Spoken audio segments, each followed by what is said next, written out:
మహాగణాధిపతియే నమః. సదాశివసమారంభాం శంకరాచార్యమధ్యమాం అస్మదాచార్యపర్యంతం వందే గురుపరంపరాం. శ్రీమాత్రే నమః. ప్రేక్షకులందరికీ కూడా స్వాగతం. గురు వక్రత్యాగం అంటే మనం గురు రుజు మార్గాన్న ప్రయాణించడం అనేది జరుగుతుంది. అయితే గురువు ఇప్పటి వరకు కూడా మనకి మేషరాశిలో రాహుతో కలిసి ఉండి గురుచండాల యోగంగా మనం చెప్పుకున్నాం ఇదివరకు వీడియోస్లో కూడా. తర్వాత ఎప్పుడైతే ఈ యొక్క రాహువు ఇక్కడ మేషరాశి నుండి మీనరాశిలోకి ఆయన ఎప్పుడైతే మార్పు చెందాడో అక్టోబర్ 31 తర్వాత నుంచి గురువు మేషరాశిలోనే సంచరిస్తున్నా కూడా గురువు వక్రగతిలో సంచారం చేయడం అనేది జరిగింది. అయితే ఇప్పుడు మనకి ఇది డిసెంబర్తో ఈ వక్రత్యాగం అనేది అయిపోయి ఈయన రుజు మార్గాన ప్రయాణం చేయడం అనేది జరుగుతోంది. అయితే ఎప్పటి వరకు ఏప్రిల్ వరకు కూడా అంటే ఇంచుమించు మనకి మే 1వ తారీఖున ఈయన మళ్ళీ వృషభ రాశిలోకి మార్పు చెందడం అనేది జరుగుతుంది. కాబట్టి ఈ 4 నెలల్లో ఏదైతే సమయం ఉందో ఈ సమయం అంతా కూడా గురువు మేషరాశిలో రుజు మార్గంలో ప్రయాణం చేయడం అనేది జరుగుతుంది. అయితే గురువు వచ్చేటప్పటికి మనకి సహజ శుభగ్రహంగా చెప్పడం అనేది జరుగుతుంది. అంటే ప్రతిదానికి చూడండి, మనం గురుబలం చాలా అవసరము అని చెప్తాం ప్రతిదానికి కూడా. కాబట్టి మనకి ఇంట్లో ఏవైనా శుభకార్యాలు అవ్వాలన్నా, మనకు ఆధ్యాత్మిక జీవనం కానీ, సత్సాంగత్యానికి కానీ, గురువుల యొక్క అనుగ్రహానికి కానీ, ఉద్యోగానికి కానీ, విద్యకు కానీ, దేనికైనా సంతానము అన్నింటికీ కూడా గురువు యొక్క అనుగ్రహం అనేది సంపూర్ణంగా ఉండాలి. అందుకనే చూడండి, మనకి తాత ముత్తాతల నుంచి ఆస్తులు రావాలంటే వంశపారంపర్యంగా వచ్చే ఏవైతే ఉన్నాయో ఆ ఆస్తులు కానీ, ఆర్థికపరమైన విషయాలు కానీ అవన్నీ రావాలన్నా కూడా గురువు యొక్క అనుగ్రహం అనేది సంపూర్ణంగా ఉండాలి. అలాగే ఇక్కడ ఆర్థికాభివృద్ధి, పదవీ యోగము ఇలాంటివి, అంటే ఇప్పుడు ఎవరికైనా రాజకీయ పరంగా కావచ్చు, లేకపోతే ఉద్యోగ పరంగా కావచ్చు, లేదా ఏదైనా ప్రమోషన్ల రూపంలో కావచ్చు, ఇవన్నీ రావాలన్నా కూడా గురు యోగం అనేది తప్పనిసరిగా ఉండాలి. అలాగే దీంతో పాటుగా ఎవరైనా నిరుద్యోగులున్నా వాళ్ళకు కూడా ఉద్యోగాలు రావాలన్నా వీళ్ళందరికీ కూడా ఈ యొక్క గురువు యొక్క అనుగ్రహం ఉంటేనే తప్పనిసరిగా వాళ్ళకు ఉంటుంది. అలాగే విద్యార్థులకి విద్య కావచ్చు,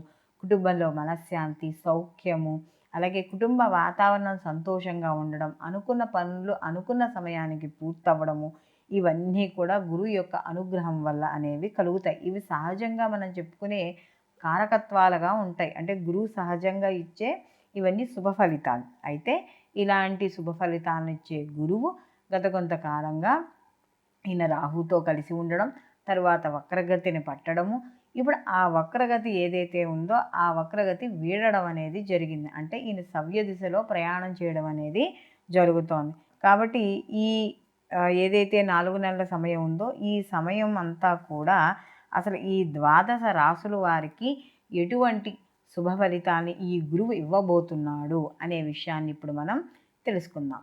మిథున రాశి వారికి చూసుకుంటున్నప్పుడు రాశాధిపతి వచ్చేటప్పటికి ఇక్కడ వీళ్ళకి బుధుడు. మిథున రాశిలోకి మృగశిర 3-4 పాదాలు, అలాగే ఆరుద్ర 1-2-3-4 పాదాలు, పునర్వసు 1-2-3 పాదాలు మనకి ఈ యొక్క మిథున రాశిలోకి రావడం అనేది జరుగుతుంది. ఈ మిథున రాశి వాళ్ళకి ఈ యొక్క గురువు లాభస్థానంలో సంచారం చేయడం, అలాగే వీళ్ళకి ఈ యొక్క గురువు కానీ చూసుకున్నప్పుడు తన యొక్క విశేష దృష్టులతో మనకి 5, 7, 9 స్థానాలను చూస్తాడు అని చెప్పి మనం అనుకున్నాం కదా. అలాగే ఈ విశేష దృష్టితో ఈ మిథున రాశి అంటే వాళ్ళ రాశి నుంచి చూసినప్పుడు 3, 5, 7 స్థానాలని చూడడం అనేది జరుగుతుంది. అంటే ఈ యొక్క స్థానాలు యాక్టివేట్ అవ్వడం అనేది జరుగుతుంది. అయితే ఇక్కడ సప్తమాధిపతి, అంటే ఇక్కడ వీళ్ళకి ఏమయ్యాడు, సప్తమ దశమాధిపతి అయ్యాడు గురువు. ఈ సప్తమ దశమాధిపతి అయిన గురువు వీళ్ళకి లాభస్థానంలో ఉన్నాడు.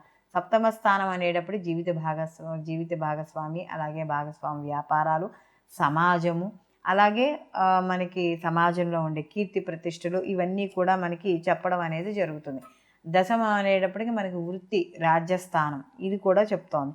కాబట్టి అలాంటి గురువు ఇక్కడ వీళ్ళకి లాభస్థానంలో సంచారం చేస్తున్నాడు. అంటే ఇక్కడ ఎప్పుడైతే లాభస్థానం మిత్రక్షేత్రంలో సంచారం చేస్తున్నాడో వీళ్ళు చేసే వృత్తిలో, వ్యాపారంలో అన్నిటిలోనూ కూడా మంచి లాభాలు పొందడం అనేది జరుగుతుంది. అలాగే సమాజపరంగా కీర్తి ప్రతిష్టలు కూడా ఈ యొక్క గురువు యొక్క అనుగ్రహం. ఈ 4 నెలలు ఏదైతే సంచారం చేస్తున్నాడో, అంటే ఆయన వక్రత్యాగం పొందాడో, ఈ పొందిన సమయంలో ఇలాంటి శుభ ఫలితాలు ఎక్కువగా పొందడం అనేది కనబడుతుంది. ఎందుకంటే సహజంగానే ఇక్కడ గురువు శుభగ్రహం కదా. కాబట్టి ఇలాంటివన్నీ కూడా పెరుగుతాయి.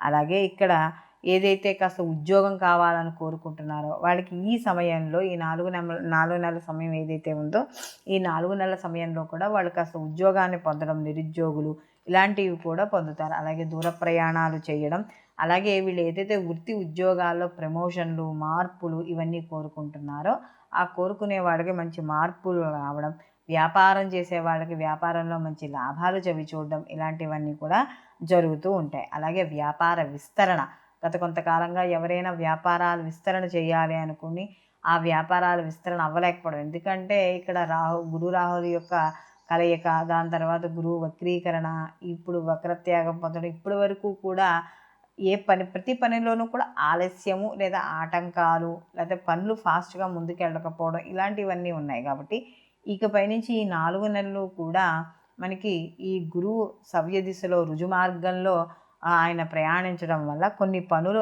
ఆటంకాలు ఏవైతే ఇప్పటి వరకు ఉన్నాయో అవన్నీ కూడా ముందుకు వెళ్ళడం అనేది జరుగుతుంది. అలాగే సంతానపరంగా కూడా మంచి విషయాలు, శుభవార్తలు వినడం, సంతానపరంగా వాళ్ళ విద్య, ఉద్యోగ, వ్యాపారాల విషయాల్లో కూడా అనుకూలంగా ఉండడం, అలాగే మీకు ఏదైతే సంతానం ఉంటే ఆ సంతానం వాళ్ళ యొక్క అభివృద్ధి, అంటే వాళ్ళ చదువు కావచ్చు, ఆటలు కావచ్చు, పాటలు కావచ్చు, ఏవైనా సరే వారికి ఉండే ఏ టాలెంట్ వాళ్ళకి ఏదైతే ఉందో అందులో వృద్ధి పొందడం అనేది జరుగుతుంది. అలాగే ఇక్కడ ముఖ్యంగా ఇక్కడ మనకి తృతీయ స్థానాన్ని అంటే సోదరవర్గ స్థానాన్ని చూస్తున్నాడు కాబట్టి ఇక్కడ మనకి ఈ మీ యొక్క అన్నదమ్ములు కానీ అప్పు చెల్లెళ్ళ విషయాల్లో పూర్తి స్థాయిలో మీరు సహాయ సహకారాలు పొందడం, అలాగే ఆధ్యాత్మిక గ్రంథ పఠనాలు, ఆధ్యాత్మిక పరంగా ఏదైనా ప్రవచనాలకు వెళ్ళడం, గురువుల్ని కలుసుకోవడం, మీ యొక్క తెలివితేటలు మీ యొక్క అభివృద్ధికి ఉపయోగపడడం ఇలాంటివన్నీ కూడా జరుగుతూ ఉంటాయి.